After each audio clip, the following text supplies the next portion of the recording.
Ladies and gentlemen, welcome back to Hoops Journey. We just wanted to take a second here and say we wish Mr. Kevin Pangos a quick recovery. We recorded this episode a few weeks ago, and between that time, had a knee injury, and he's rehabbing and recovering, and we know he's going to come back stronger. But first and foremost, basketball is a game, but it's his livelihood, and we wish him a quick recovery. And whenever his body is ready to return, we know he'll be back, being one of the best Canadians in the world to do it. Nothing but love for KP and health to him and his family. All the best, brother. Well, well, well. What a beautiful day to go outside. Sorry, I just recently downloaded TikTok, and if you know what I'm talking about, you know what I'm talking about, ladies and gentlemen and people of a Hoops Journey. We have reached 100 episodes, and we wanted to, just before we release this episode, talk to you and Corbs and check in. Corbs, man, March 2020, I believe we start this thing, man. It's a long time ago, my friend. That's a lot of weight. It's a lot of hairline. It's a lot there. When you started this, man, did you ever think, I mean, what were you thinking? Like, I never even thought about 100. I was just like, oh, cool, let's do this podcast thing. And we were doing mailbags, and we thought we were like Jalen and Jacoby. And then we realized it. Yeah. But man, when, chatting with Aaron Phillips, and then just recently a few people reaching out and saying like, wow, like 100 episodes, have you thought about what that actually is? And I'm like, I haven't. And in the past couple of weeks, I have now. And I'm like, holy crap, like that's 100 conversations. That's thousands of hours of editing. That's like, it's honestly, it's crazy, man. Like it's nuts. And so what do you think, man? When we started this thing, did you think about it? I'm going to grab my Parkside beer because it's celebration time. So yes, sir. Let me know. If you told me that we would be, I don't know, interviewing NBA coaches, NBA players, pros, like trying to find pockets of time within your workday to email European pros from across the country, I would have laughed in your face, to be honest. I didn't know. It was a fun pandemic. You mean behind my back? You would have laughed behind my back. I'll probably laugh behind your back. Not in front of your face, laugh behind your back kind of thing. But it's crazy. It's now I want to throw a question to you. Like it's changed, definitely changed my relationship with basketball. So has it changed like your relationship with basketball, the game itself, like your journey as well? Has it like changed your perspective in you? I think it you're gonna make me go down the dark road, hey? Yes, sir. I think it's made me just like, if I could, I have no regrets. I don't, but if I woke up one day out of my bed and was 13 again, I would have tried harder, man. I would have gone for more. I would have stepped out of my comfort zone more. It's made me realize that these dudes and these ladies they're like, for me, in terms of like skill wise and stuff, like we're there, but they took adventures that I didn't, because maybe I was a little timid to do it. So from that, I would say that, but from a coaching standpoint, it's made me a better teacher. It's made me a better coach. I agree. It's made me a better husband. It's made me a better dad. Like just hearing people's stories, and it's made me a better listener. It's done a lot of things. Oh, my wife right here. I don't think it's made you a better husband. Thanks a lot, Reagan. And she's out. I hope you can hear that when you edit this. I hope you can hear her whisper that. But I think so definitely made me understand that. How do I frame it, man? It's hard to frame. Like you think about the people that we've had the chance to talk to. I'm like, it's crazy. And not just like the pros, right? Just like stories like Lexi, and you get like stories like JY, and stories like so many really good people have come onto the pod, shared something of value to our audience. And I like, there's so many episodes between us. We've had 100 episodes now.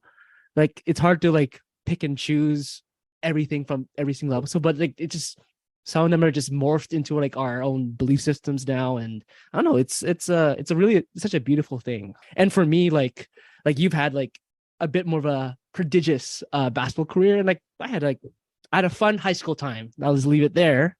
But to hear all these stories and to hear all the different challenges and like different insights about kind of behind the scenes about the NCAA or the pros, it's definitely made me more thankful for that journey, more thankful for the people along the way, right? Just little things, whether it's your parents, like a coach who was just there for a little blip in time, but that for that blip in time is just so meaningful, right? I'm not sure. Yeah, that's just kind of how I've kind of taken this entire journey per se. It makes sense, man. And then probably, I don't know if you feel it, I feel it too. Like when I'm coaching now, I'm even more present in the moment in terms of Yes. like these moments matter to these kids. What I say and do and how I speak to them impacts them, and they're going to hold this. And these are moments that will be forever, right? And I hear you for real. Yeah, it's cool, man. And it's like when you just think about like, oh, we'll start this little podcast and like, well, we'll just interview the homies and hang out or whatever. Yeah. And then Yeah. you got Nathaniel Mitchell or, whoever, like the third assistant for the Raptors, like just, and you're like, what are we even doing in the same space? And then this dude is just like a real person and he's worked just as hard as us, if not harder, to get where he is. Like, I think there's this perception that it's a cakewalk and these people are different. It's like, no, man, they're me and you. Like, they're me and you. They're And grinding just as hard. yeah, they're just doing their thing. They're doing their version of their thing, which is our version of our thing. Like, that makes sense. So I wholeheartedly agree, man. It's an eye-opening experience. And I also think like give ourselves some credit, man. I think that's why people connect to it Mm-hmm. because we're real. It's me and you, and I'm just a dude with a gray goatee, and you're just a guy who's ready to get his degree and move on with life and editing the pod when he has free time. And we're not like getting paid thousands of dollars. And like I think people connect with that. And I think people connect with our guests because we break it down in a way where those stories come out. It's not surface level. Like we're diving in Yeah. and we get to hear the real stuff, right? And it's so cool when like I get in my car and then my Bluetooth kicks in the morning, and then it's like, I've met a new person, and because I'm texting with them, and it says like, do you want to update your address book? And I'm like, oh, added another person in my contact list. And these people reply back and they're like, thank you, that was dope, or appreciated that was really fun, and like can't wait to hear the episode and appreciate you guys. And I know it's kind of fulfilling, man. It's another way to fill the bucket, and Yeah. it's crazy. And I know people, especially on the West Coast, starve for more kind of BC people, but I think it's important that we've kind of expanded because it's just, yeah, there's so many out there, man. There's so many people, and basketball is life, really. Like, my buddy Nick Day said a couple months ago when I was chatting with, yeah, he goes, we all just end up in men's or women's league anyways. And it's true. Doesn't even matter what you did, where you went, like whether you made the league, like Kevin Pangos, who's about to be our upcoming guest. It doesn't matter, and then he goes and plays in basically he's playing in the best league in Europe right now. And no one can take that away. But in the end, when Kevin Pangos walks away from the game, who's Kevin Pangos? Who's Rob Sacre? Who's Ace Koenig? Like, who are these people? They're good humans and they want to be valued and they want to make an impact. And you look at like Jermaine Anderson, like doing 50 for free. Like I can't, I'm blown away. Like just getting to know Yeah. him and seeing him, like he's doing classroom sessions. I'm rambling like crazy, but I'm just trying to like think about everything. And the guy's teaching the youth in Toronto about how to manage money and why it's important to be business savvy. And like it's like, man, these are good people, man. It's crazy. And like we had Jay Triano within 20 episodes. Like, come on, That's like, that's still crazy. It's still wilded, man. mhm. I'll never forget how hot it was upstairs here in this office. And he was Yeah. struggling to get on his iPad or whatever. And we were like, Oh, oh it man, doesn't oh have man. Google Chrome. Oh my goodness And because gracious. and dude, like sometimes it's so hard to like nail down a time with these people. So it's like that you have this hour or hour and a half, right? And you're like, Yeah. all right. And then it's just not working. And I'm You're sweating. like I'm sitting here in panicking. my You're like, freaking shorts. Like, sorry for the visual for people, but create it in your own mind how you want. But like And then all of a sudden he's just like, boom, man. We're like, okay, let's just run with it, man. Like, let's just go, So what do you see? Like, I don't even want to talk about like who's your favorite guest, because I agree with you, like what you're saying. It's just too hard to nail down. There's just so many fun things from every episode. Like when have we ever got off an episode and messaged each other on WhatsApp and been like, Oh, that's all average. Never. that sucked. Yeah, we're like, that was a dope This episode. is on the record for you folks. We have never ever Yeah. done that.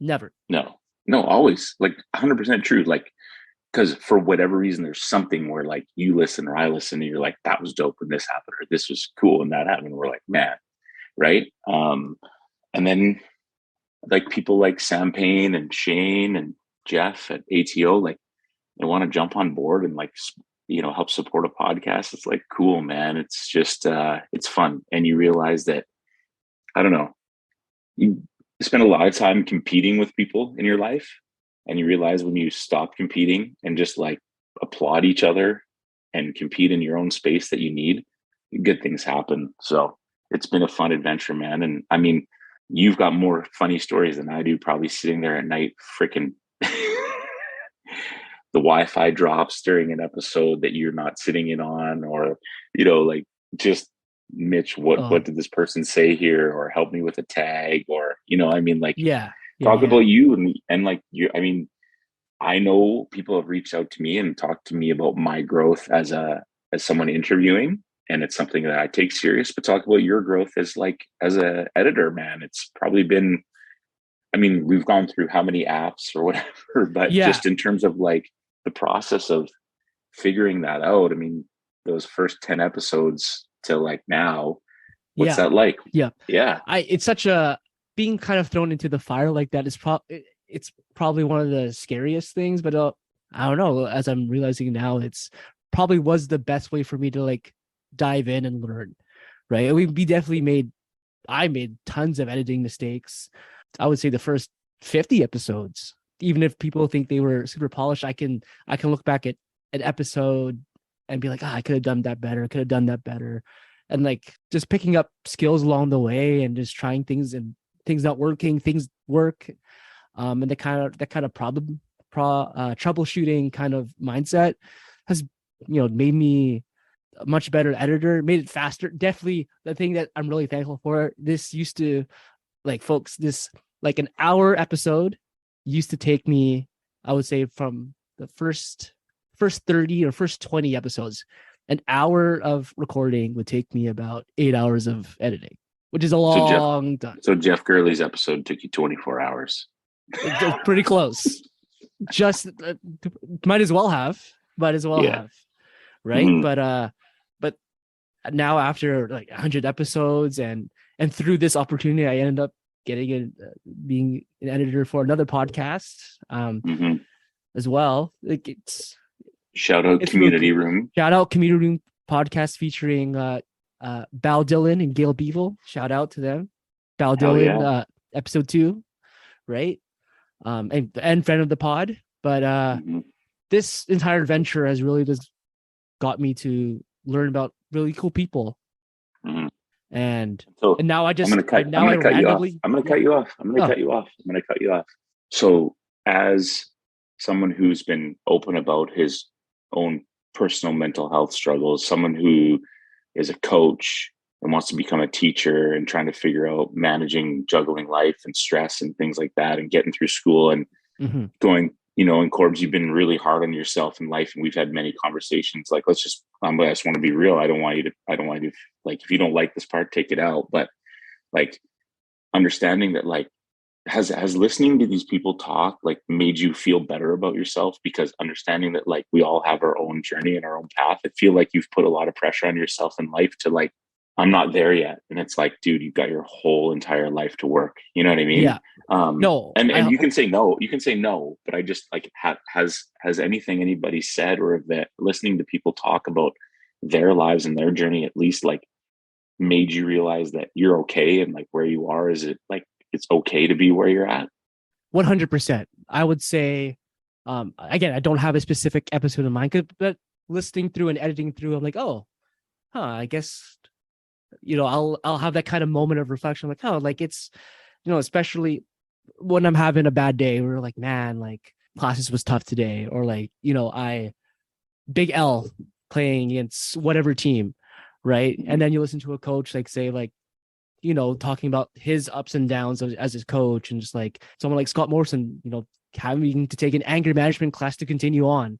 I'm like, whoa, like I guess, I can sometimes get into, and like we all can get into that mindset, right? And we talked about that earlier about these people with success, like maybe it must have been given to them, right? Maybe they just like, oh, they were successful right away, right?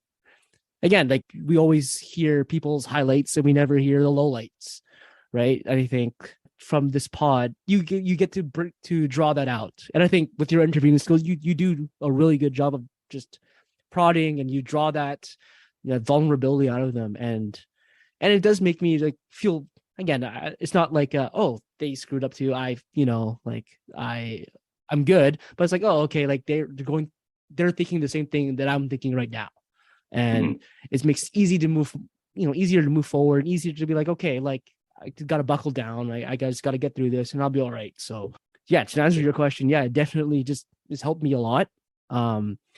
And I'm sure, I'm hoping that it's helped other people as well. Appreciate you, man. Appreciate you being vulnerable and throwing it out there, even though I made you. But I think it's important that, the people want more Corbs and wanted to hear it. And that was one of the fun things. But it's true, man. I just think like tell my class all the time. Like I said, I've said it 1,000 times. Like you said, freaking, what is it? Like take a drink every time. Take a shot. You say you have a leadership class, take a shot.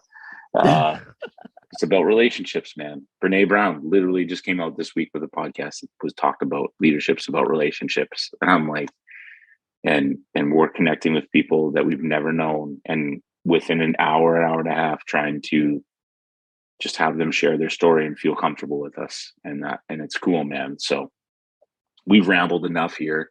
Any last thoughts? Anything you want to say? Any shout outs? Or should I go first so you can think about it?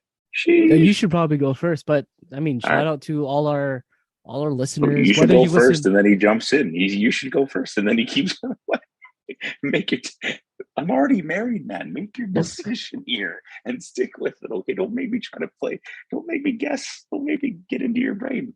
Who's going first? You go first. You first. Yeah. Okay. Shout out. No, just kidding. To every single 100 of our guests, thank you. To you, it may not have been a big thing, but to us, it was. And to the people that we're going to interview going forward, thank you. Your stories matter. People in our episodes have passed on. We have people that are no longer with us, and their voice will always be there. If someone is missing them, they can go and search it up on whatever platform they use and hear that person's voice. That's kind of cool to me. So to every single person that's taken time to, as we say, chop it up, you really have no idea what it means. To you, Corbs, man, thank you, dude. You were the one that pushed me to do it. I appreciate you. I'm forever grateful for you. You may not take it the way, but if it wasn't for you, I sat there for a year. I could tell you, me and Ed LaFergie, he told me, he's like, you should start a podcast. He told me like 6, 7, 8 months before we even started. And I was like, whatever, man. And then you were like, yo, and I'm like, okay. So I got to thank you. I got to thank you for the time and the effort and energy you've put in. You always say what you do is what you like. What I do is what I like. To, yes, if we flip roles, it'd be hell for both of us, right? Oh. So I would be sitting there 8 hours, 16 hours per episode, and you try to talk to someone for an hour. Our podcast would be folded, and the neck would be scratching. So fast. Yeah. So fast. It's a fall apart. To Parkside, to ATO, to Good Lad, you just to have you guys wanting to be a part of us. Appreciate you. To my wife for allowing me the time and space and energy to understand that like it's something that's a passion for me and it fills my bucket. I appreciate her for that. So I know I'm missing some, but yeah, the floor is yours, sir. Thank you to all our listeners. Whether you listen to all 100, whether you listen to making me look bad right off the bat, eh? Hey, the listeners, thank you so much for listening to my dumbass. God, well done. This is why you are who you are. Sorry, I'll stop. Go. No, shout out to all our listeners, whether you listen to 100 episodes, one episode, or anything in between. And whether you've sent a comment, whether you've just been listening just on the morning walk or in the van or doing the dishes or whatever, we really appreciate it. Like whether we get 45 listens or we definitely don't get that anymore. But yes, people, much higher. It's still cool to see the amount of people who have listened, the amount of downloads. Still sick. It's still crazy. Isn't it weird? Isn't it weird when we bump into someone, they're like, "Oh, I'm a couple episodes behind," and you're like, "God damn, you listen to every episode!" Like, or people are like, "Oh, I listened to like 30," and I'm like, it's weird, right? Yeah. Like, why are you wasting your time? No, just kidding. Here, wah wah wah. Put it in there. I got you in there. Oh man. And like, I'll say thank you to my parents. They're like, "What is he doing up there?" And I was like, "I'm recording a podcast and editing stuff." They're like, "Okay." And people are making fun of my room, Mom. Yeah. And I'll shout out. Hopefully, she'll shout out to my mom. Like she knows nothing about.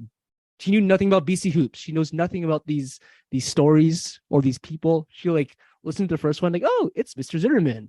Right? Mm-hmm. Like, and Mr. Zitterman was Mr. Zitterman was my teachers and my coach. So that's why she listened. But then she's been listening to, I think, almost every single episode at this point. How cool about the story about Kev and your dad? Oh, yes. Yeah, that's sweet. And Kevin Hansen, your dad works at UBC. Kevin Hansen has talked to your dad numerous times. And then for some reason they start talking and your dad says, "I heard you on the podcast." And Kev goes, "What?" And he's like, "Oh yeah, Corbin's my son." Like, that's the cool stuff, man. The connections. That's like sick. That was a dope story. I was like, wow, that's crazy, man. Yeah. And I think they've interacted for almost like 10 years before that without knowing that like that was his son. So, and shout out to our group chat. They were one of the day ones. We were telling them early. It's really cool. And those were the boys that, I fell in love with the game with, right? That 2011, 2012 year will always be a special year. I think we have a group chat because of it. So I think it speaks for itself.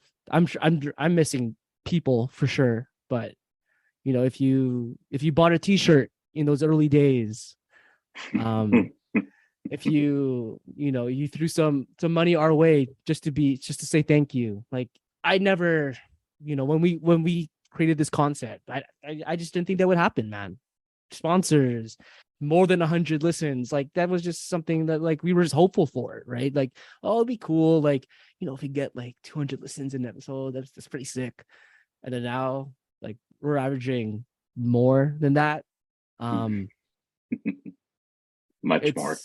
It's still like, it's still surreal. Mm-hmm. Love it, man. Appreciate you. And it's correct, man. Without the people showing some interest, without the people telling their friends to tell a friend, this thing wouldn't be. You can edit that one out, Corbs. There's a swear for you, okay? Hoops Journey, man. 100 episodes. We're about to be in a few months, 3 years in. We thank you for riding with us.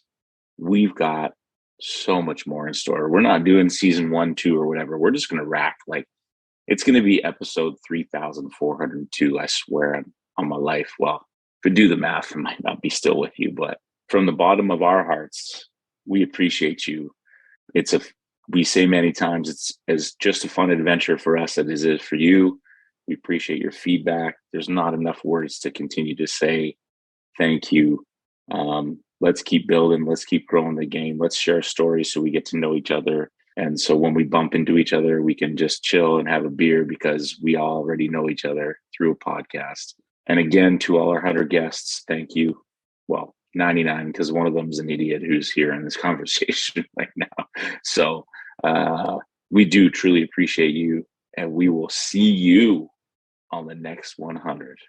I'm going to take a second to thank our newest sponsor, ATO Basketball Merchants, located directly at the Langley Event Center at 7888 200 Street. In building number 120, our boy Jeff Winslade has a wide variety of the latest gear: jerseys, sweatpants, socks, hats, fitted, doesn't matter, a huge shoe rack, anything you need if you're a hooper and a hoop head. Please stop by the store, show some support, and get yourself some fly gear. If anyone wants, I'm a double XL, and I'll take that Rex Chapman Hornets in white. Thanks to ATO B-Ball.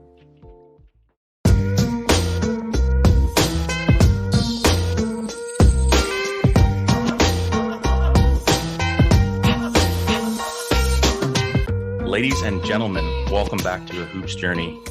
If you have been with us since day one, thank you. It's hard to put into words and think about what 100 episodes of a podcast is. And we are humbled and honored to have our guest with us today, because when you think about the lineage of Canada basketball and its history, easily, hands down, we're going to chop it up with one of the best players to come out of our country ever. And it's going to be a privilege because I myself, I'm a Gonzaga Bulldog graduate, my master's degree from there. So representing. And if you know the name or don't know the name, give it a Google, because the family history here is deep, it's long. And this is a guy who's grinded and worked and has found him to be quite successful. And I'm just going to fill in for Mitch here as his audio gets a little weird, but he doesn't know it yet. But we watched him absolutely light up our U15 Team BC basketball team in Kamloops years ago. I believe Dwayne Notice was on that team. So we have none other than Kevin Pangos with us today. How are you, sir? I'm doing well. Thanks for having me. No worries. And coming live from Lithuania right now on the road. So, Corbs will do his best to edit this and chop it up as best we can. So if there's some lags, everyone be patient. But how are things for you these days, man? Being on the road, you got a young family, COVID's kind of cleared up and you're hooping full time. How's life treating you and your family these days? It's treating me great. Honestly, I'm in a good place right now. I'm very happy. I've got 2 kids, a 1-year-old son and a 3-year-old daughter. My wife's out here with me and the kids. Yeah. So it's a busy time, as you can imagine. I'm in a good spot. I'm in Milan, Italy. So happy with the situation. The club's been unbelievable so far. We've had some ups and downs in the season, but overall, I think, we have a great team and we'll overcome this and see where it can take us this season. But no, I'm very happy with how things have gone. It's crazy to think I'm year 8, 9, I don't know, something like that in my career. It just flies by. So it's going fast. Man, got to, I think that's good reflection to just enjoy the moments while they're there, right? I think probably when you have a basketball career and it, as it extends further and further with each year, it's hard to sort of mesh all the years and figure out what happened when, but to also sort of, you find yourself, obviously staying hungry, but also taking a minute to sort of reflect and. Yeah, sorry, cut out a little bit there, but yeah, yeah, for sure. I definitely try to take the time to reflect. I think, I'm a person that I really think back a lot and see how I can continue to get better from my experiences before. And I think throughout my career, I've had a lot of ups and downs, just like everyone. But I look back on those tough moments, especially, and I think, I'm grateful for them because I think they helped turn me into the person I am today, the basketball player I am today. And so I think those were some of the best moments in my life when I really look back, even though in the moment they were terrible. So no, I'm grateful for just playing pro for this long. I'm playing basketball for a living, and as difficult as there are times in certain moments, I think I know I'm very blessed to be able to do what I'm doing.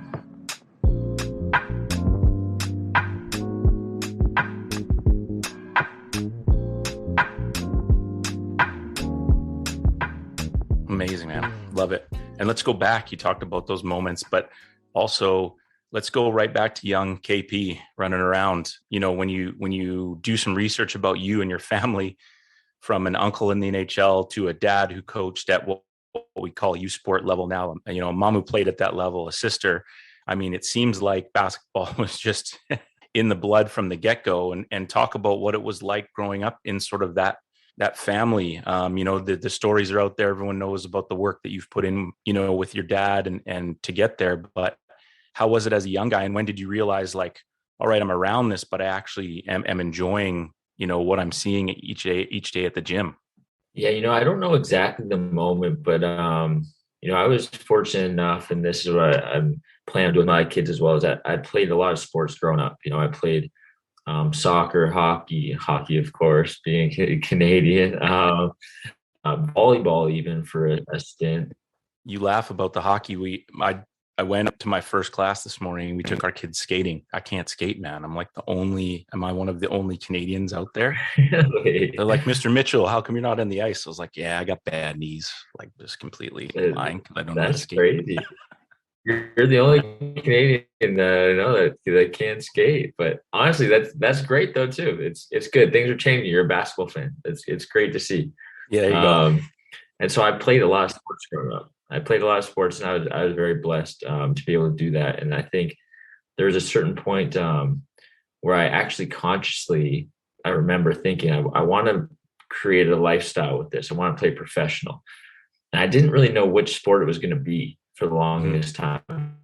And I actually remember thinking as a kid, like, you can't really make a lot of money playing soccer. Like, I don't know if you can even survive playing soccer on a salary, because I didn't know it international and how big soccer was worldwide. I was a kid. And so then I think eventually I grew old enough and things just kind of played themselves out where I was around basketball all the time. Like you said, my dad was a coach, my mom played, and my dad played as well. And we're going to camps and we're going to this and that. And I'm having all of these experiences, and I'm starting to see, university level talent and see or hear stories of guys playing professionally, seeing the Raptors. And I think those are the type of things that really stuck in my mind is, okay, basketball is the one that I want to try and take professionally. And it was also the sport that I could play for hours and hours and hours, and I never got tired of.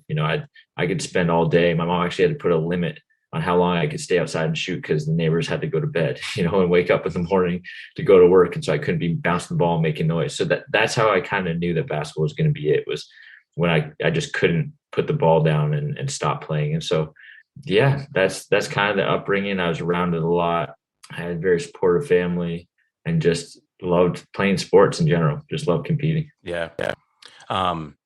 I'm a big believer too in the multi-sport thing. I'm with you on that. And I think we're in a phase, and I think Ontario is you probably felt a little bit of that AAU sense when you're in high school. I don't know if it was that. I mean, it's always not like what it is now, but BC is way behind, but there's that too. And sort of at what point do we have kids, I believe I hear you, man. I think what you learned on the soccer pitch and what you learned on hockey and what you learn in baseball or whatever it is, they all translate into your point guard skills, right? You're seeing different games at different paces, and you're trying to make different reads. If the ball goes here, where do I run? What do I do? Right. So I feel you on that, man. Did you get a feel of that though when you're in high school, that the AAU scene, and especially in to come around? Again, just lost at the end there, but I think I know just the AAU scene would come around, right? Is that what you said? Yeah.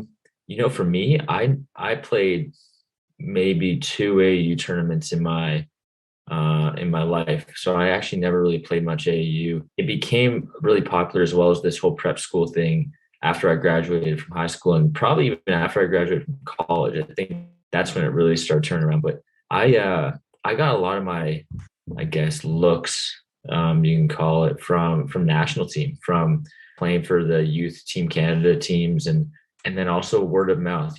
Just the basketball world, it's big, but it's also so small, and people know people. And so just different players or coaches and talking to other coaches, and kind of got my name out there. And I had a good selection of colleges. I wouldn't say I had, everyone knocking on my door, but I had a lot of interest. I think more just like slight interest. I think I was like second or third option. And I think with maybe a handful of schools, like I could tell they really wanted me. And so that's all you really need, is if you have a good selection. And so, but it wasn't from AAU necessarily. It was from just playing national team and doing those types of things, and then just word of mouth. And what was it like at such a young age to represent the flag? I mean, it's got to be an overwhelming feeling, but to be that young, also, were you able to grasp it all? And you're traveling the world, and you're like, I'm actually representing this whole nation for basketball. It's pretty wild. No, it was definitely wild. That being 15 and wearing Canada across your chest, you're thinking like, I'm representing a whole country, which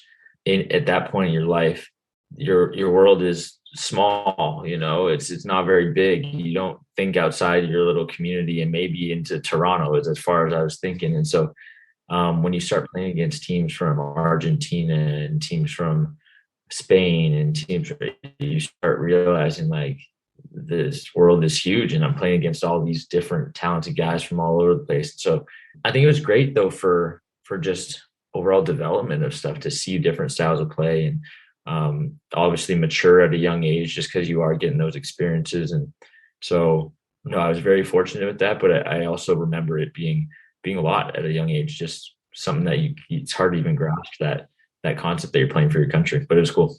Yeah. And to take it even further back, sorry, not going backwards, but one thing I wanted to touch on was just with your dad being a coach, being around those university age guys. I'm sure you're right in the mix, annoying them to play one-on-one or rebounding or whatever, always in the gym, right? So you're kind of getting that team perspective from a super young age already, which probably when you're that young with the national team, you're kind of ready for it. You've seen it. You've seen that level. You've seen what high level teams are working at. And no matter how young you are, you're soaking it in just, even subconsciously, right? Did you sense that at all? Have you thought about that since those times?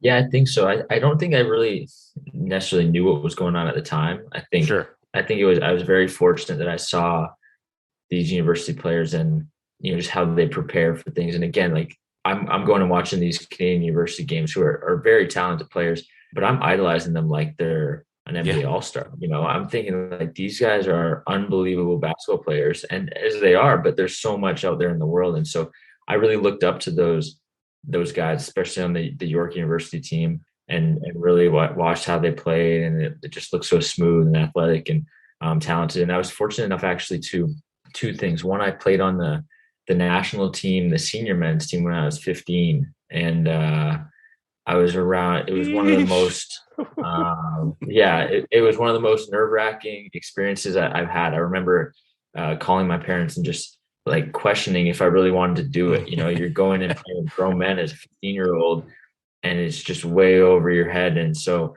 but I decided to continue to do it and overcame all the nervousness and the fear and everything.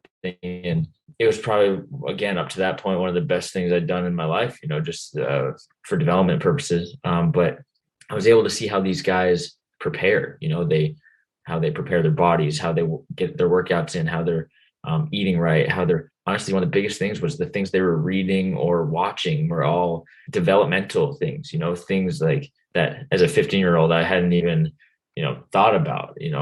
I'm just thinking about, friends and whatever that is at that point. Who knows what I'm thinking of? But they're thinking of all these like next level. So it just opened my eyes to a whole different world, things that I could grasp and try to accomplish. And then another thing was I was fortunate enough to play for this is a little later in high school, but for a team, Kyle Julius and his dad put together a team of young guys and also ex-pros and kind of combined it.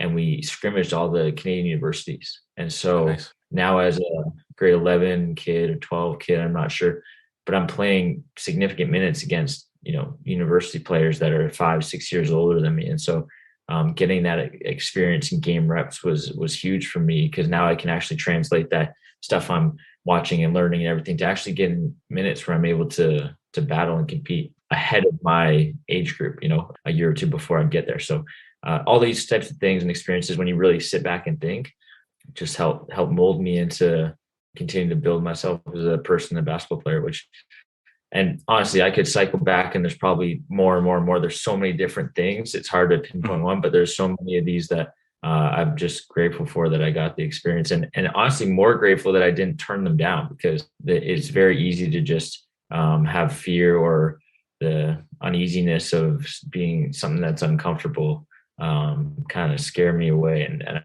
I definitely felt it, but I decided to, do them and do my best. And it was a great decision.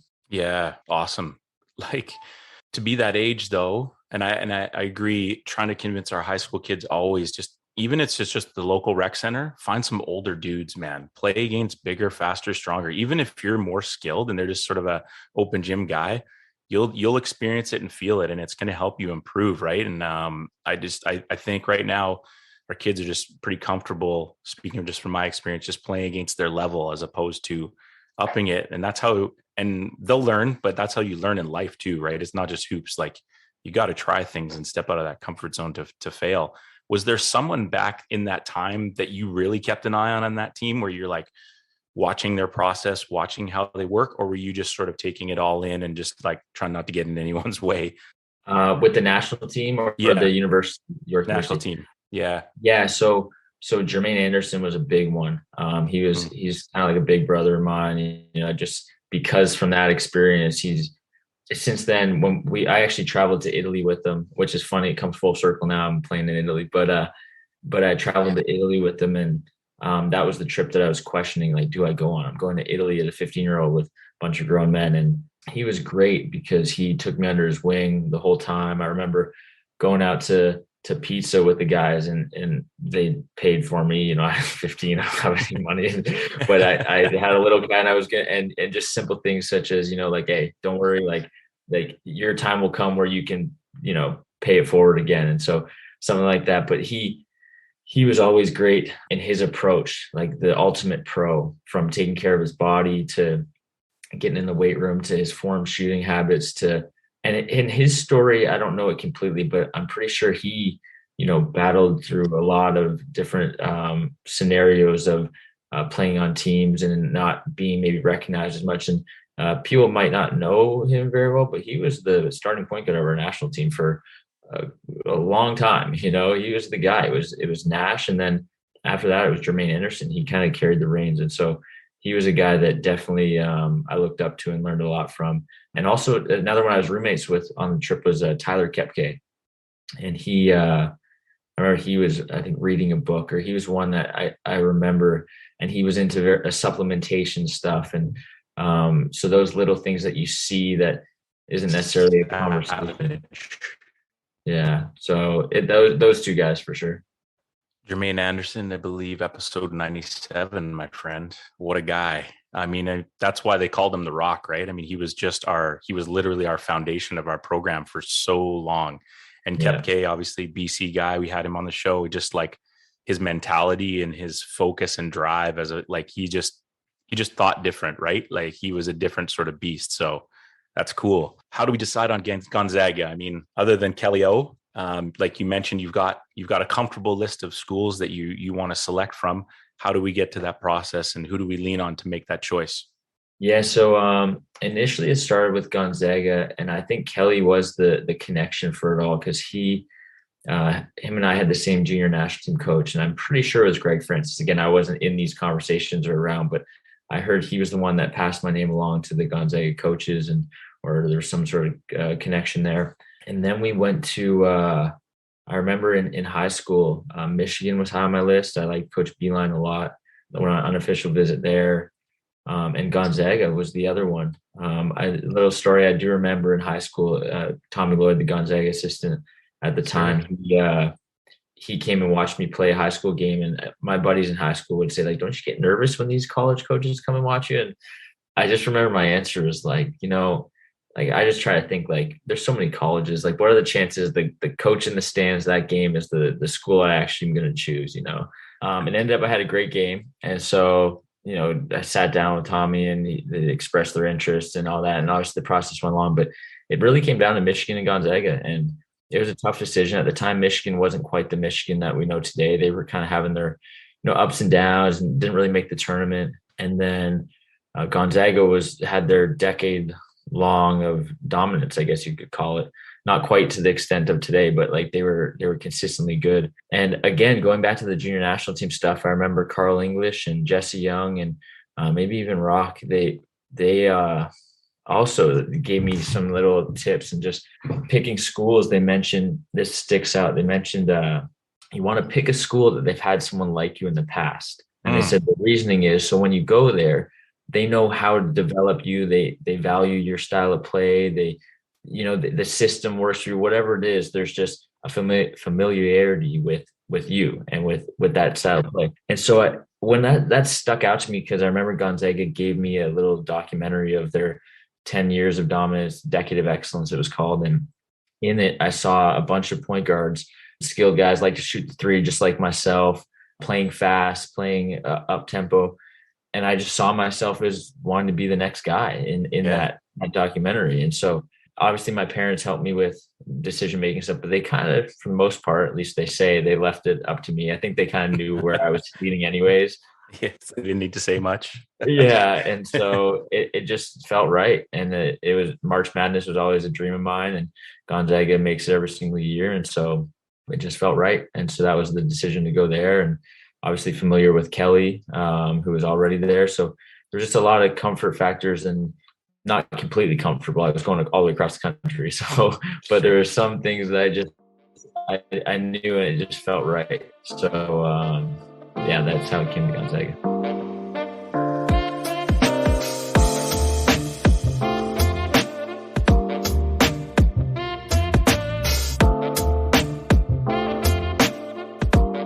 What's going through the mind as your wheels down, just about to land on the tarmac in Spokane? Obviously, you've been to campus. You've seen that it's a pretty, it's a university town, and what an experience it ended up being for you, right? I mean, sometimes things work out for people, sometimes they don't, and we have to shift. But I mean, in terms of choice and things for you, you just seem to just take off from there. Like you've talked about, what was it like? Wheels land, and we're feeling a little bit of everything.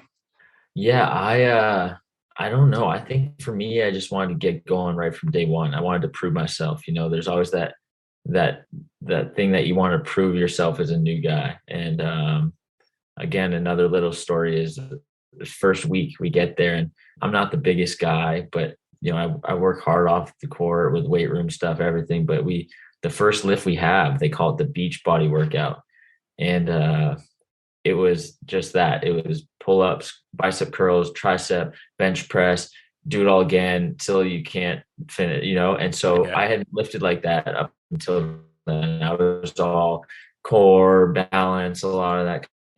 But I wanted to prove, sure enough, I went for it. And after the lift, I remember being really sore. And the next day, I couldn't even move my arms. I couldn't call my family. I couldn't put the phone to my ear. And it was like that for a week. So imagine me trying to shoot a basketball, and I was missing everything, airballing shots. And I just remember like my confidence, obviously, because these guys don't know me. And so like, they're like, this guy's supposed to be a shooter, and he's airballing, he's very it's nerves, what's going on? But I couldn't move my arms because I was trying to prove myself so much in that first lift. And it just was the worst week. I would remember in study hall, I'd be studying, and I have ice packs just wrapped around my arms to try and to get the swelling down. And I was miserable. But then obviously that went away, and I had more time. I had 4 years to prove myself after that, but that was a rough experience. And so then after that, it was just kind of taken in stride. I had a lot of tough practices, actually. Coach Hugh was really on me. I was going against David Stockton, who's really talented player, tough guy. And he'd been there, he has experience. And so he was picking me apart in practice, really getting to me. Rob Sacre. Yeah. Tough in practice. Yeah. Big Rob. So these guys were just making it tough. And I had some very, very bad practices. And then people just remember my first start where I hit 9 threes, but leading up to that, it wasn't very pretty, to be honest. I was struggling. I had a lot of bad practices, bad moments. Confidence was low, just going through it. And then that one game just kind of springboarded me into a different perspective with everything. And then you just kind of take the momentum and go. Yeah. I mean, 4-time West Coast, right? Third-team All-American. When did you feel like Coach Few maybe took his foot off the gas with you, and it was like, here's the keys? Because I think, as a freshman, if you have a good coach, they're going to push you, right? He's just trying to get you better and is getting in you and doesn't want you to think anything's going to come easy. But was there a moment or a certain time in a certain year where you were like, all right, like now we're colleagues almost, he sees me as his eyes on the floor? Or was there that moment? Yeah, in the moment, it didn't necessarily feel like it. And I say that now, but he definitely did when I reflect back. I think pretty early on, to be honest, I started that next game, he continued to start me, and I had some very good moments and then some really bad games as well, but he kept on going to me. I think he really valued, what I had to bring and how I was just battling through the ups and downs. And I think he really liked that, and I think each year as it went along, he gave me more and more kind of leeway, and the relationship got more and more seeing eye to eye, less of like, you're a freshman, I'm really going to challenge you and push you, to more like, all right, like let's talk this through and figure out how we're going to get there together. And so, but yeah, I think it gradually progressed. And it also was myself too. I think I needed to continue to mature as an individual too, as a freshman. Like I can only handle so much, everything's going so fast for me. And each year as I matured, it made it easier because the game slows down. I know what to expect. I know the guys, the system, I know the coaches. And so it wasn't just Coach Few, it was also I had to mature and continue to grow as well. So by senior year, I think it was very clear. We could talk very simply. I could go in his office and have a conversation, and it was no problem. Still to this day, I have a great relationship with him. But freshman year, he was definitely hard on me, and he challenged me. And I don't know what was going through his head at the time. You'd have to ask him, but he was tough. He was really tough. Probably because he saw what, I'm guessing in his mind, he had a vision of what your senior year was going to look like, or your in the next 3 years, right? So he probably felt accountable to make sure that he did what he could to get you there. And, in his little piece, obviously you had to put the work in and do your thing too. But as a coach, I'm sure he probably saw that potential, and that's why he just seems like, and I've seen him at a couple clinics and things. The thing I go back to is, how do you have a program in kind of a place like Spokane and be able to pull in the kids that you do every year? There must be some sort of trust and connection there, and you must be a good communicator, or else guys would be transferring all the time and not believing. You get a guy like Kelly who sits out going into his senior year, right? Like, just to kind of change his game a little bit. Like, you look at the Gonzaga program, and like you said, when you got there, it was good, but you were in that mix of like, after, when you were there and after, it really like was next tier. I mean, watch them struggle against Texas last night, but that's okay. It's early. Yeah. And just talk about that experience, being in a place like Spokane, the fans, the crowd, like the university town. I got to go for my graduation there. It was really fun to actually see the campus. My goal is to make it back for a game, but just sort of that whole college experience. I mean, yes, you're hooping and stuff, but it must have been also super fun at the same time. No, yeah, for sure. Gonzaga is, for me, it's the perfect fit. It's not too big. It's comfortable. It's like a family community, is everyone kind of knows everyone on campus to a certain extent. And I like it that way. It's very personable. People are very real. And I really enjoyed my time there, for the 4 years, and I made some really good friends. And, just walking around campus, it's cool because, yeah, people recognize you as a basketball player, but they don't treat you any different, really, because I think it's such a small community in campus. It's not like you're looked up to as like a celebrity. You're just more well respected. They treat you like a normal individual, but they definitely respect all the athletes. And so, but another story with that is I remember my first English class early on. We introduced ourselves and if we were athletes or what we were doing or what our major was. And I said my name and that I'm a basketball player. And right away the teacher asked me, are you a manager? Or that was like the first question. No, I'm on the team actually. Oh, are you walk on? I said, yeah. No, I'm actually on the team.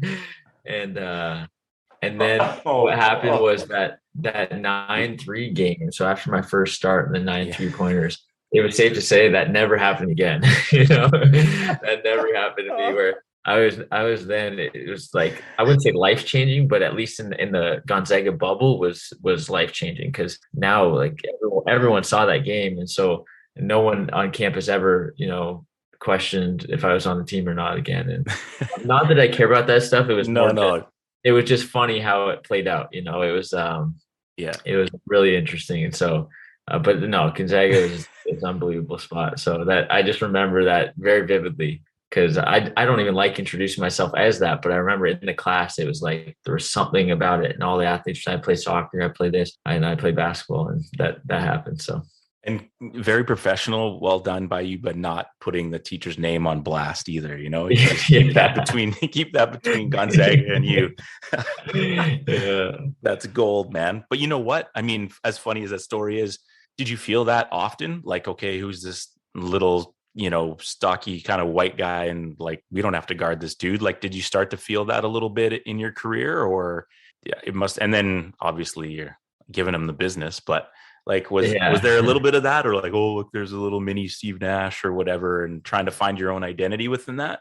Yeah, I think it's a bit of both. I think, obviously, straight from the upbringing too, I think there's like, who is this guy too? And you have to get past that barrier. And then eventually, once you start playing, sometimes people take notice on that, and I think in college, definitely, it happened. And then you have some good games and people start recognizing, and then you do it more consistently. And all of a sudden, like, now you're not just recognized in your bubble, you're recognized, nationally. And then you're going to these, like I went to some point guard camps in the summers. Chris Paul won the Nike, I think Kyrie camp, and playing against all these other top point guards in the country and college at that time. And it's no longer like, hi, like, what's your name? It's like, you're in that world, people know who you are and you're recognized, and as well as all the others, it's all guys that you would recognize their names. And so it just gets to that point, I think. But again, it's like we talked early on, it was never just right away. It was one of those things where you have to go through the ups and downs and,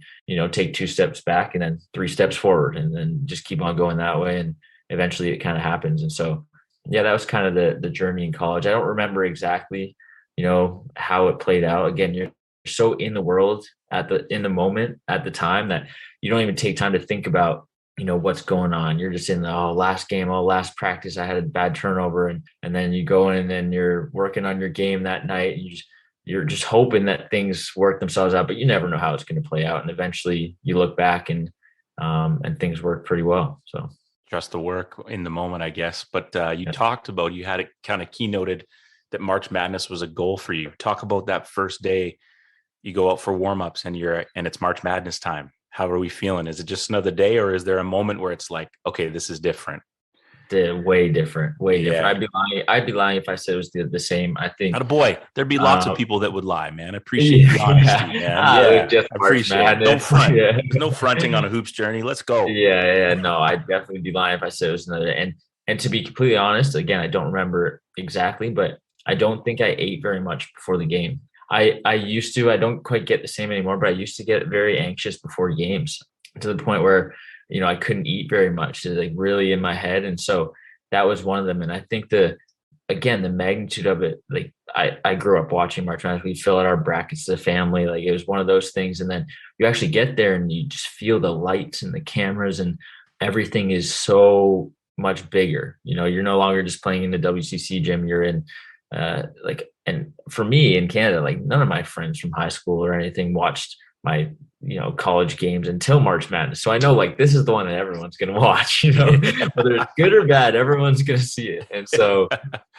And so I remember that. And I was fortunate enough, I had actually a great game. And one thing that just sticks out, my dad would always just say, trust your work. He'd always say that. And so I did. I remember I came out and shot a 3 early on and it went down. It was like, all right, here we go. And I had a really, really good first game. But then the freshman woes happened. In my second game, I really struggled. Couldn't hit anything, So, yeah, I think I definitely felt it. I definitely was nervous before the game. But then you get out there and you just try to zone in and do your best. And we actually had a great first game against West Virginia, my first March Madness. And, again, great memory. It was really, really cool experience. The whole March Madness is, to me, one of the best sporting events in the world. I think it's awesome. Especially those first 2 days are so cool. And so it was definitely a special moment. One year we went down, we watched day 1 in Portland on the Thursday, got up at like 5 a.m, drove to Seattle for day 1, and Gonzaga was there. And then we drove back to Portland, watched day 2 on Saturday in Portland, and then watched day 2 in Sunday in Seattle, and then went home. It was crazy. That's a great day. It was fun, man. It was so fun. We had a time. Yeah. We were exhausted, but it was good. I mean, so many memories, so many moments, so many great times. When are you trying to finish what you're trying to finish at Gonzaga before you're thinking about taking the next step as a pro? Or are people starting to get in your ear in that senior year, kind of like, hey, there's some opportunity here? What does that look like for someone? Because, we've had a variety of different levels on this show. I would say you're in the upper echelon of that, my friend. You probably won't say it, just in terms of that. And when did those conversations happen? Do they happen with Dad? Do they happen with Coach Few? And what does that look like? Yeah. So for me, I was never a guy that, had agents calling me early on saying, like, we want you to be one of my clients. I never had, the mock draft saying, oh, you're going to go first round. So for me, it was never really a discussion of, leaving early or anything like that. One of the biggest things I wanted was my first 3 years at Gonzaga, I never made it past the first weekend of March Madness. And I always wanted to make a Final Four. That was, to me, the things that stick out are like when the starting 5 is doing the introduction and they're all in like this cool light room, and like the the elements are just amazing for the Final Four. And so I always wanted to experience that. I thought that'd be so cool. And so my last year, I really wanted to get to that point where I was playing in that at least second weekend. We didn't make it to the Sweet 16 ever my first 3 years. And so I had that as a goal, and I was really trying to get every aspect I could of leadership to try and get the whole team's mindset from day one that year to make, the Final Four. I feel like if you make the Final Four, then anything can happen. It's 2 games. You can win a natty that no one knows. And so that was my main focal point. How did you do that? How did you get the team to focus that way? Was it verbal? Was it you start yapping them harder in practice? Was it, from a leadership perspective? Tell me more. So for me, so knock my door. Let's let it go. You can answer it, man. Yeah, no, it's fine. Okay. So for me, I was never the most vocal guy. For me, I was always kind of laid back, chill, quiet, and then I've known you for 41 minutes, and I don't think you needed to point that out, my friend. Yeah. Very laid back. I was always like that as a kid, and so so for me, the vocal part of leadership was never one of my strengths. It's something I always had to develop, from a young age. And so I was always lead by example, those types of things. And so I tried to, again, step outside my comfort zone. And I went back to my roots, the only way I knew how. And I remember as a kid in high school, I need to get this one second. I was going to keep knocking. I'll tell. No worries. Sorry about that. That's right. They're giving them the bag there, folks. That was a leather bag full of cash. You're full of euros. Yeah, I wish. That'd be great. That one's coming later. No, so I'll try to put this together. So I only knew my roots. I didn't know how else to do it other than my upbringing. And so I know as a kid, my mom was always big into outdoor ed trips. She would go backpacking, canoeing in Algonquin Park and this kind of stuff. And she did it with our high school. And as a kid, I was always I was actually able to go on a couple of them. She would bring me along with the high school kids, and there was a bike trip one year, 1 or 2 canoe trips and stuff. And they were fun, but they were also really difficult, But I just remember during those, the group of people on those trips always came out of it super close together. You're going through, whether it's terrible weather conditions to you're doing team building activities in front of the campfire, whatever it is, you're just doing things where you're really getting to know the other person through good days, bad days, no phone service, none of that. And so I really tried to implement that. And I actually sat down with Coach Few and our strength coach, Travis Knight. I said, what about doing a team retreat? As in, told my experiences growing up. And so what about, going to a cabin? Again, there's NCAA violations. So I had to really try and figure out how to do it legally, I guess you could call it. So there's no benefits. We'd go somewhere, have the team just stay for a night, do some team building games. And I say games, that sounds kind of childish, but activities, just things where you're challenging and having to communicate and all that kind of stuff. And so we did it. We did it. Yeah. And the guys actually loved it. Sometimes that stuff can be kind of cheesy if you don't get it the right way, but we had a good group of guys that just like to hang out with each other, and they loved it. We were staying in cabins and tents, and we just hung out, played a lot of these different activities and came out of it. And again, we talked about these things such as, what are our goals? What are we trying to do this year? What are from day one? And we implemented that, and just fast forward to the tournament. We made it to the Elite Eight. We lost to the eventual champion in Duke, who had a great team that year and won the national championship. So again, yeah, exactly. But for me, it's that doesn't always play out. Yeah, we're going to definitely make a Final Four because we did these activities, but I think it positioned us to give it a run. And I think we did, a couple of shots falling our way against Duke. Who knows what happens? And so that was something that happened. And again, it's not just the team building, but I think that set the foundation to what we were able to do that season. I agree, man. And you said those things are childish or whatever and stuff, but I think they go well when you have a group that are willing to be a little bit vulnerable and get uncomfortable, right? Okay, I'm okay to sit in a room with some other young men and talk about some goals and some uncomfortable stuff. It's the groups that maybe aren't as good that don't want to and won't open up, because then that translates to the court. I don't have to tell you, but I think that's good stuff. Has Gonzaga done that? Has Gonzaga done that again? Well, I was actually going to say, I think they still do it to this day. So I think it's a tradition that still continues. I think they saw the benefit of it. And I think the guys actually embrace it completely. Yeah. You know, they probably tweak things and done it a little differently now, but I heard somewhere Coach you mentioned that they still do it. And I don't think he even remembers that I was one that brought it to his attention, but I don't need the credit, you know, it's just more the concept. And I remember also talking to Travis Knight, the strength coach, and this and that. And another part of it was I wanted to leave my footprint, you know, like how can I leave, you know, there's so many greats from Gonzaga, so many guys that have done amazing things. People try and compare eras, like you're never going to pick the who's better, this, that, but I just wanted to leave my mark the best I could. And I thought that was the way I knew how. And so I tried to do it. And I'm happy I did it. Cause again, doing that type of stuff wasn't comfortable at the time. You know, I'm better now, but mixing feathers and saying, you know, like, hey, like, let's do something different to a program that's been successful for 15 years consecutive. That's not the easiest thing, you know? So really trying to step outside my comfort zone and do something different. Cause I wanted it that bad, was to get to the next level. So I didn't want any regrets. What are you looking for during this pandemic time? Sometimes after a long week of work, we just want to sit down and have a nice cold beer. Well, one of our sponsors, Parkside Brewery, can offer you that. Located at 2731 Murray Street in Port Moody, Parkside not only has an amazing indoor atmosphere during the winter season, it also has a great patio in the summer. Get down there, enjoy yourself a cold beer, or you can find them at any local government liquor store. Last thing, don't expect to go to Parkside and get any tips on how to become a better basketball player, because Sam Payne and Travis McLean, our good buddies, can't help you with that, but they sure can serve you a good beer. See you Parkside.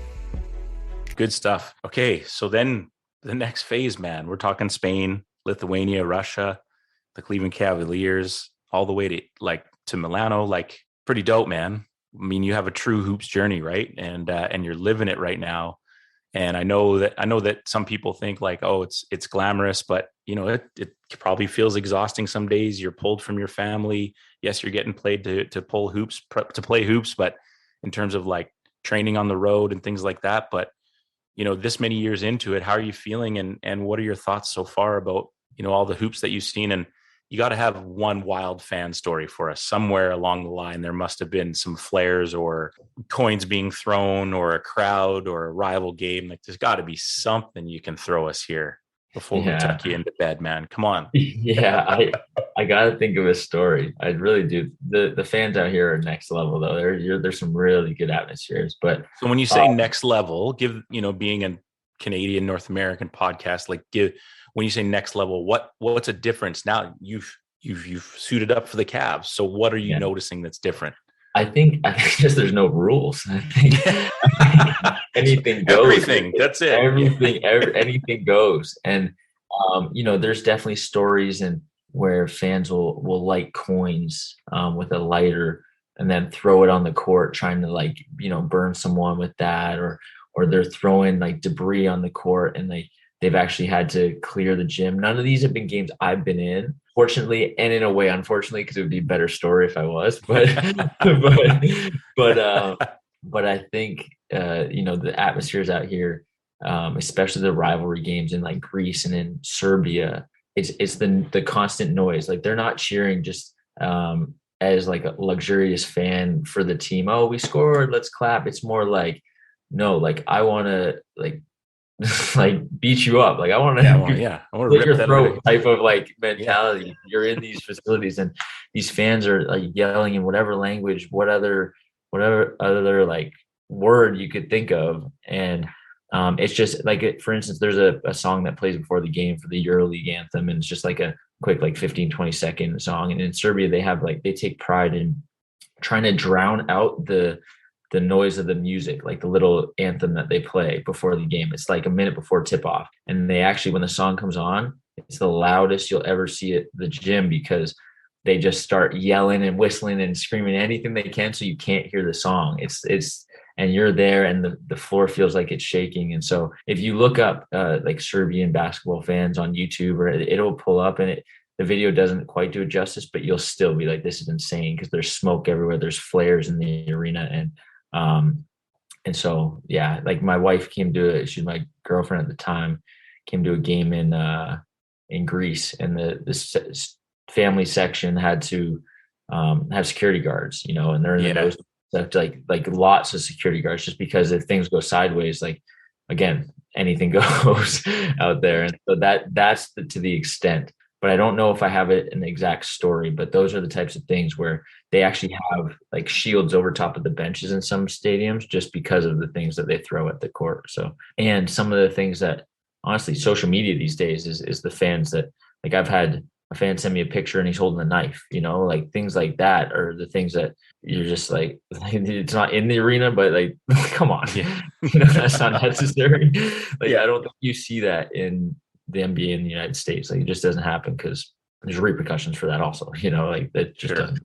He said, what's the biggest difference? He said, there's no rules. And what's it like, man, playing overseas? And I don't want to just like, we've talked to a lot of guys on this show who have, they've had the NBA as the bar and then had a taste, but also been like, you know what? I'm quite enjoying playing over in Europe as well. And I'm not trying to guess or whatever your situation is, but how do you mentally go from reaching that level and then going back? I mean, is there still a fire and desire to make that? Are you kind of just taking it day at a time? You're obviously a goal-driven guy. You understand the process of how pro basketball works. How do you go in and day out and just sort of keep moving forward? Also knowing like you got a young family, you're trying to collect money and make a life for your kids and support your wife too, right? So there's a few elements I think that you're probably dealing with. Just guessing, but no, you're pretty spot on actually. But I do know, like, growing up for me, the NBA was the biggest goal. Put anything aside, it was the NBA. And I think the biggest thing for me was it's not something that you can buy. Like, the NBA is not something that you can pay money and get into, but it's like it's a club, and so you got to earn it. And so throughout my whole career, that's always been something that I wanted to do. When I was in Europe right away with Gran Canaria my first year, that's all I could think about, and I played summer league for 3 summers in between my pro contracts overseas. Every year it was how do I get to the NBA? How do I get to the NBA? That was always in my mind. I think it was good because it pushed me every single day to do the most I can, but it was also probably bad because I think I was very hard on myself for like making mistakes and putting the pressure on myself that really isn't necessary at the end of the day. But there's just always the unknown. Am I going to play my entire career and not experience what it's like, or try to not just experience, but prove that I'm an NBA player? So when the opportunity came after my 6th year overseas, so I was Spain for 1 year, Lithuania, where I'm at right now, for 2, Spain again, in Barcelona for 2 years, and then Russia for 1 year. The summer going into that, how it works is overseas, they negotiate the contracts typically anywhere from like March, April, May, June for the following year or two, and they lock you in. Where in the NBA, the summer, July, August is when a lot of at least the later contracts happen. The big high paying star guys might get it early in free agency, but all the guys that fill the rosters later on. So for international guys, for people that don't know, you actually have to turn down, if you're solidified overseas and have a reputation, you have to turn down some great contracts just for the opportunity, like the chance to get something in the NBA, which is very difficult. That, like you said, the older you get, you have a family, anybody, if you're trying to just make a living, jumpstart your career. And so going after year 6, I said, I told myself, no matter what, good, bad, in between, going for it. I'm not signing anything early. I want to give myself a chance to prove I can play in the NBA. And so there was maybe a handful of teams interested. Because again, the NBA, people don't realize, and going through, I realize even more, there's so many guys trying to get in. There's only 450 spots a year.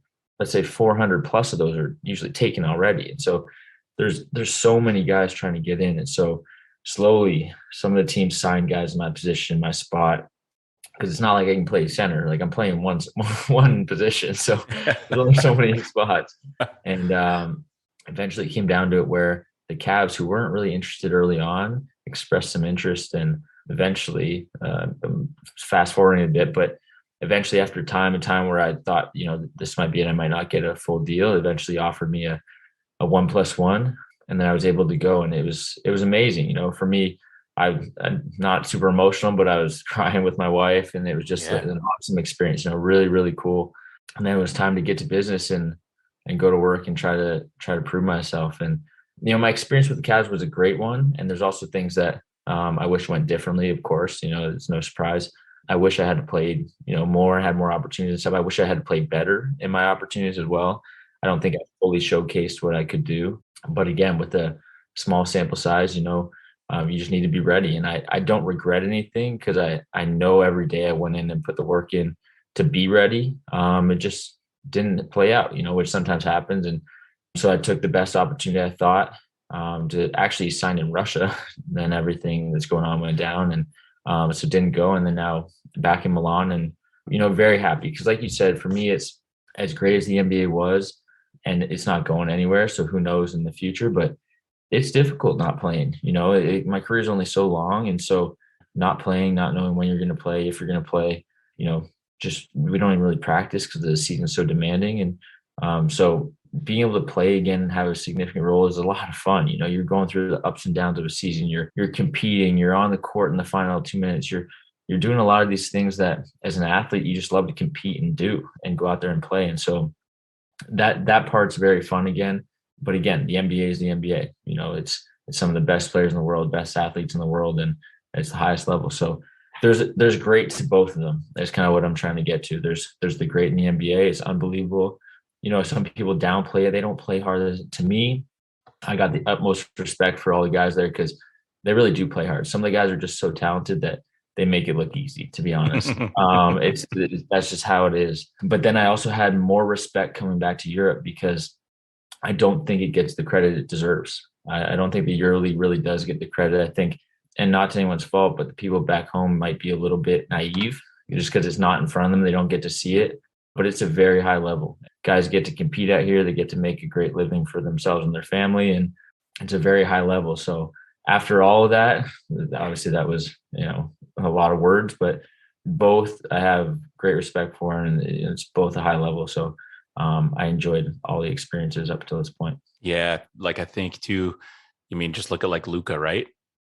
Like, guy comes over and it's like, that's what people are facing every day. When we had Connor on the show, that guy, people realize in Spain, like the level that he's playing, like it's crazy. It's like legit crazy, the level. So awesome reflection, man. And kudos and congrats to you for that moment. And I think that's one of the coolest stories I've heard, to just sort of, like your dad said, trust your work, to lay the chips out and be like, I'm going to go for this. I'm not going to sign that contract. I'm going to believe in what the work that I've done, that someone's going to see me out there. And even though it took maybe longer than you wanted, and there were some nervous moments, and did I make the right choice, but continuing to work. I think a lot of people could take a lot of things away from that one little story, and not a lot of people would take that risk, man.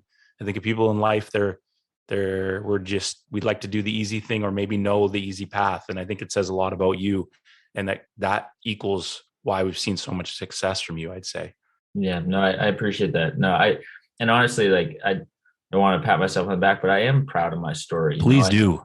I think you made the NBA. You made the NBA. I appreciate it. Yeah, I appreciate it. Come on, man. But that's the thing, is, to me, it's like, I think going through it all, and I said this early on too, the highs and lows were the best part of it, and I think my story is unique. I think going 6 years overseas, and when I tell you every day I was thinking about it, that's all I ever thought about. Wake up, I would check the box scores of NBA games and be like, who's playing what, how do guys play, what rosters, and like I'd have everything mapped out. And so, no, but finally making it, I don't think I'd rather it any other way. It was very fulfilling and rewarding when it finally happened and played itself out. And so, and for people that don't know too, the risk was too, like, once you get to a certain point overseas, you're pocketing more money than you would make on a lower NBA salary, because overseas, not always, but certain situations, they pay for a lot of expenses. They take care of a car and travel, and they take care of insurance, they take care of taxes, they pay your agent. There's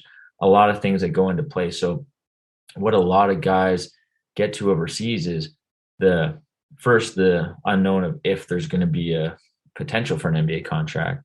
Mm-hmm. And then two is like the salaries, what you're locking in, that you're able to pocket overseas. And it's a great way to just get your life started, as a young adult, is just being able to put away money and save it. And so those are all the things that go into play, which is why I think overseas has such talented players too. The NBA is, again, I don't ever want to downplay the NBA. It's unbelievable, but I think there's a lot of guys overseas that are very talented players, but for their situation, they just choose that it's the best to whether it's playing, whether it's financially, whatever reason it is.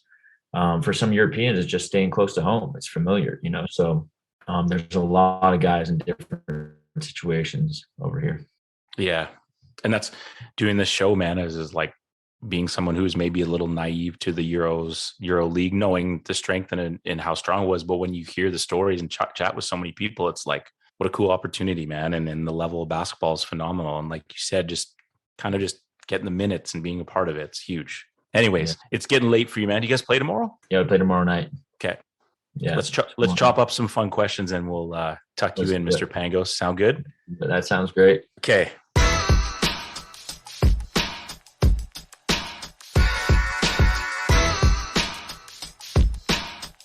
Let's get right to it, Canadian boy. How do we feel about ketchup on macaroni?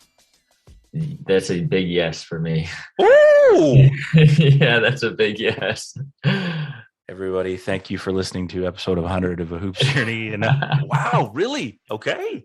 Yeah, I'm a big ketchup guy, to be honest. I know it's not great for you, but I feel like I eat healthy. But ketchup, for me, French fries, grilled cheese, macaroni. I don't eat macaroni anymore, to be honest. But when I did, it was a definite. It was a definite. No question. Yeah. Wow. I was not expecting that. What about you? Is it a no for you or is it a yes? Really? Hard no. That's hard funny. no. I mean, I've got the body of a Greek god, so I really no, I just never into it as a kid, man. Never really, but that's okay. To each their own. It's your story, sir. Yeah, there we go. Thanks. Books or movies? I would like to say books because every time I read a book, I say, that was awesome. I love this book, but I just don't read enough. Every time I do, I start preaching to my wife, oh, this book said this, but I just don't read enough. The habit. So I'd say movies and even above TV shows, because I can't do a whole season of a TV show. It's like movies, I sit down and I can lock in. So even on the road, you can't just like power through a couple episodes on Netflix that you're like a show your wife wouldn't be into, so you don't get in trouble that you're ahead of the show. Really? To be honest, the thing is, every time I start a show, I always feel like guilty, like I'm wasting my time. So I end up listening to like a real estate investing podcast or watching YouTube videos on some exercise. Like I can't sit down because every time I get to an end of a show, if I lose interest, I'm like, I just wasted who knows how many hours. Because there's a lot of shows that don't end very well and it just pisses me off. Like I watched the whole time, it's good, and then you end it terrible. Like I just wasted all that time. Where a movie, if it's a bad ending, you only wasted 2 hours tops. So I can do that. Like it's like at least I was entertained for an hour 45 and the last 15 minutes sucked. So that's why I think movies for me. Ladies and gentlemen, the brain of Kevin Pangos right there. Wow. That is a breakdown and a half. I feel you though. Well explained. Thank you. Well explained. Thank you. Okay, so then what, like, is there a recent movie or are there a couple movies that stand out? Like you're on the road, you're bored, you're like, I'm going to watch for the 100th time, or where are we going with this? Yeah. You know, what's good in my situation is I kind of have a short memory with things. I just kind of put it behind. So I'll watch a movie and later I'll be like, oh, I forget what happened. So it's like watching it for the first time. And even something like, I like Inception's a good one, you know, like ones that kind of make you think. I do like comedy ones too. Like, what did I watch the other day? I think Step Brothers, just one that's like lighthearted. You know? I like Denzel Washington movies. So I don't think there's one that sticks out, but like, I like those type of mixtures, either like a nice action or one that makes you think, or like just toss on a Will Ferrell movie and just Adam Sandler and just don't take it too serious. That's what I like. Perfect. I like it. Who have been some of the most important people in your life? I would definitely say my parents, you know, growing up, gave me all the opportunities I could ask and always supported me and stuff. And then now it was definitely my wife. You know, I met her in college. We met my sophomore year. Is she from Spokane? She's from, Boise, Idaho, but she went to okay. Yeah. Okay, cool. Yeah. And now she's been over here with me since the last 4 or 5 years now. And we were dating for the other time she went to school in New York. So she's unbelievable. She helps me with everything, whether it's my career, our kids, she does it all. And she honestly rarely complains about anything. And she's put through a lot. So she's someone I talk to about everything. And she allows me to stay at the gym extra long and do all my recovery and get a massage on off days, and no complaints ever. So she's big time. She's definitely been a big influence on me. True point guard, folks. That's called seeing the game. You got to shout out the wife. You got to shout out the wife. This man sees the game. Okay, you got the best seat in the house. I'm guessing you probably take your wife, but you can take whoever you want. Dead or alive artist, doesn't matter. Who are we going to see for music? Like, is there, are there 2 or 3 groups? Is there an individual? What do you want to see? You know what, Drake. I've never been to a Drake concert. I would love to go to a Drake concert. I think that'd be a really good one. I'm trying to think what else. I have already gone to a Coldplay one. I didn't think I was a big Coldplay fan. I like their music. It was one of the best concerts I'd ever been to. I heard they put on a show. It was great. So yeah, I'd already been to that one, but I had to give him a shout because that was really impressive. But I'd probably say Drake at a Drake concert. Growing up, when I'm shooting, I listen to a lot of his music. It's more like low key, chill. As you can see, I like that kind of stuff. So I'd say Drake. It's not real rap, you know that, right? No, I'm fine with that too. I like the energy of it. Because I'm wearing my Wu-Tang shirt here anyways. Yeah. Okay, cool. Dope. You're back home. So we're not in Europe. You're north of the border. You finish a workout. When you do get an opportunity to get back home, you go to get a bag of chips.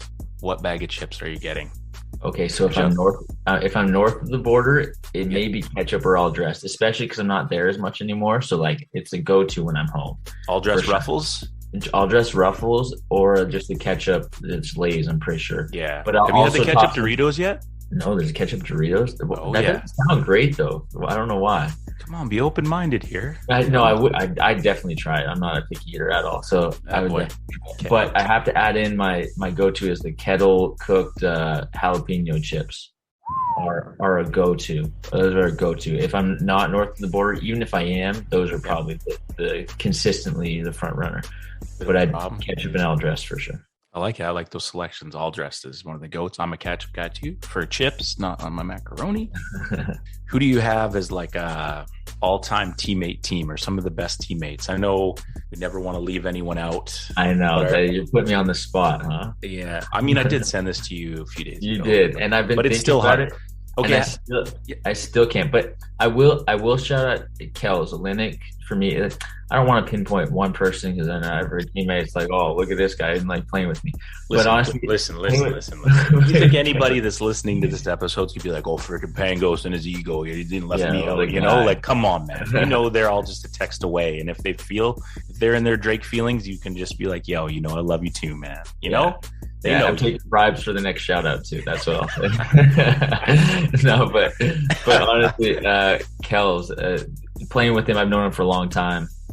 Good friend of mine and everything. But playing with him is always fun. He's a guard playing as a big man. So I have a great chemistry with him on the court. You get him a 3-point shot, he'll shoot it. You get him pass down low, he'll finish it or make the right play. For me, Kels was always the guy I love playing with. He plays super fast and free, so the game's just flowing when he's on the court, which it's always fun. So, and he's killing it this year. I was gonna say, isn't it great to see? It's like seeing him play is like a breath of fresh air for him. You almost feel watching the game through him that he's just in a happy, good spot. It's nice to see. Really nice to see. Yeah, no, I'm happy for him because the last year in Detroit and stuff, they had a young team and wasn't really minutes and stuff. So he's just been let free and he's doing his thing. Yeah, man. All right. Last question for you. Who would you like to see on a hoops journey? But I know you're a big cell phone guy and social media guy. Big social media guy. Yeah, I could tell. You got to help us get this person on. If you're someone who's got a good story out there that you think would be a good person to chop it up with for a little bit. Yeah, we talked about it a bit on here. I've been thinking about who's the right, but Jermaine Anderson's one I think would be great. He's already been on. He has? Yeah, man. He's episode 97. He's a couple behind you. Oh, nice. So there you go. Okay, so that's not the guy then, because his story, I'm sure, I don't know details, but I'm sure it's an unbelievable story. Just the way you go. Carried it. You won't waste the time listening to an hour and a half of Hoops Journey, okay, sir? Just check that episode out. What a humble, great human being. Awesome. Like you said, just the core of our foundation of our program for so long. And then like what he's doing with that 50 for free program, educating kids and teaching them hoops, but also financial literacy. Like just comes across as a genuine dope human being, man. So good shout. You can tell you're a big fan of the podcast. Come on, name someone who's not been on this show. Who has it? Has Carl English been on the show? We got Carl English has been on. Nice. You got some guys on here big time. Yeah, man. That's awesome. Those guys are the OGs, like Carl and Roth. Those guys are awesome. Awesome. Yeah. Dude. We've had Robbie. We've had, Javon Shepard. We've had Mike Meeks. Yep. Nice. Yeah. We've had Junior Cadogan. Like, come on, man, hit us with someone obscure. Who's out there? Who is out there? Now I gotta think. Who else is out there? Does it have to be a Canadian guy? No. I gotta think. Okay. Maybe Kel's out there though. Maybe Kel's. We'll see. Come on, man. Kamloops guy. He is a Kamloops guy. I'll see what he's up to. He's a busy man though. I can't even track him down, but I'll see what I can do. I think you know what I think would be dope? Father son.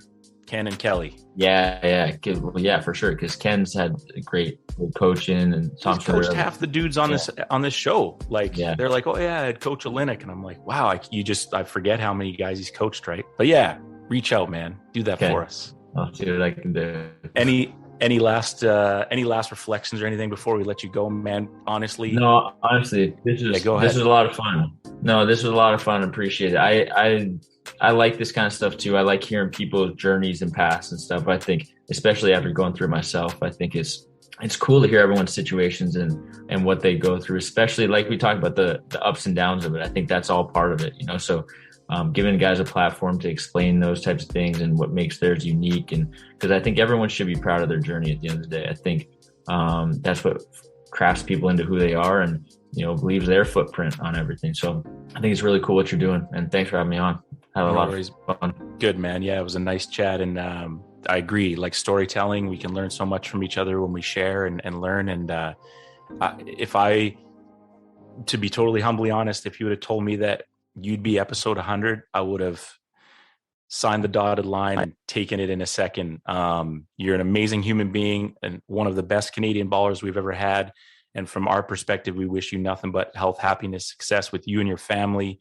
And if you need anything from us, let us know. One of the dopest things I thought was when you did sign with the Cavs, just from my perspective, how many people that I didn't know and did know just on social media, I think that were actually genuinely proud for you, man, and happy for you to take that leap. Yes, you're still in a great spot, but just sort of, to me, that said a lot about people that have connected with you, know who you are and what you're like, and you're a real one and you're a genuinely good human being. And we wish you nothing but success, man.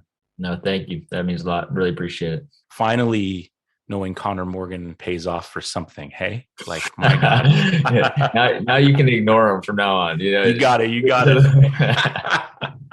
All the best. Have a great sleep. Good luck in your game tomorrow. Continued success. Good luck in the season. I know you're looking forward to getting off the road and giving your kids and wife a hug. And when that happens, take advantage, man, because they'll be big and old and not want anything to do with you pretty soon. So I bet.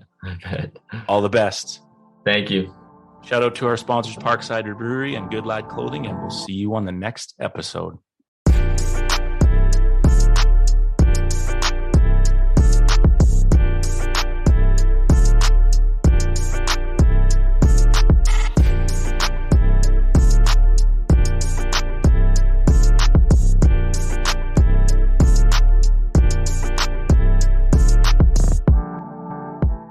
Thank you for supporting A Hoops Journey. If you enjoyed this episode, leave us a review and hit that subscribe button so you don't miss an episode. You can find us on social media at A Hoops Journey and on our website, ahoopsjourney.com. Thank you to our guest, Kevin Pangos. Thank you to our sponsors, ATO Basketball Merchants, Parkside Brewery, and Good Lad Clothing, and we'll see you on the next episode.